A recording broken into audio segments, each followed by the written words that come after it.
Fertility বা প্রজনন কেবল নারীদের ক্ষেত্রে গুরুত্বপূর্ণ এমন ধারণা ঠিক নয়। নারীর পাশাপাশি এটি পুরুষের জন্য সমান প্রয়োজনীয়। শরীরে যে খাদ্য সরবরাহ করা হয় তাই ফার্টিলিটির ক্ষেত্রে গুরুত্বপূর্ণ ভূমিকা পালন করে। খাদ্য শুক্রাণুর গুণমান উন্নত করে, টেস্টোস্টেরনের মাত্রা বৃদ্ধি করে এবং সুস্থ প্রজনন অভ্যাস বজায় রাখতে সহায়তা করে।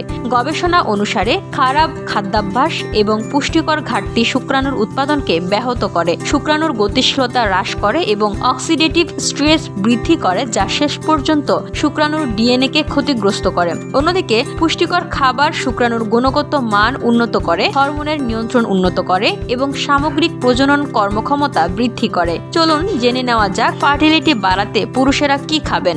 জিঙ্ক। টেস্টোস্টেরন উৎপাদন এবং শুক্রাণু বিকাশের জন্য জিঙ্ক একটি অপরিহার্য খনিজ। জিঙ্কের ঘাটতি শুক্রাণুর সংখ্যা এবং গতিশীলতা হ্রাসের কারণ হতে পারে, তাই বিশেষজ্ঞরা পর্যাপ্ত জিঙ্ক গ্রহণ নিশ্চিত করার জন্য খাদ্য তালিকায় চর্বিহীন মাংস, কুমড়োর বীজ, ছোলা এবং ডিম যোগ করার পরামর্শ দেন। Vitamin C. ভিটামিন সি একটি শক্তিশালী অ্যান্টিঅক্সিডেন্ট যা জারণ চাপ কমায় এবং শুক্রাণুর ক্ষতি প্রতিরোধ করে। লেবু জাতীয় ফল, স্ট্রবেরি, বেল পেপার এবং ব্রোকলি ভিটামিন সি এর চমৎকার উৎস, তাই এ ধরনের খাবার নিয়মিত খাওয়ার চেষ্টা করুন। Vitamin D. ভিটামিন ডি এর অভাব টেস্টোস্টেরন হ্রাস এবং শুক্রাণুর নিম্নমানের সঙ্গে সম্পর্কিত। সূর্যের আলোতে থাকা স্যামন, ফোর্টিফাইড দুধ এবং ডিমের কুসুম খাওয়ার মাধ্যমে ভিটামিন ডি এর ঘাটতি পূরণ করা যেতে পারে। তবে ভিটামিন ডি এর সাপ্লিমেন্ট খাওয়ার আগে চিকিৎসকের পরামর্শ নিতে হবে। ফোলেট। ফোলেট ডিএনএ সংশ্লেষণ এবং শুক্রাণু উৎপাদনে ব্যবহৃত হয়।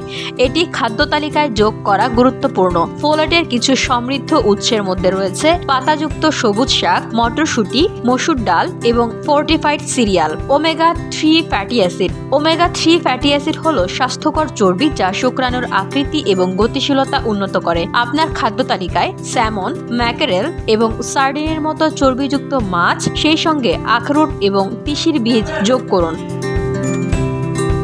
VOD Bangla news desk.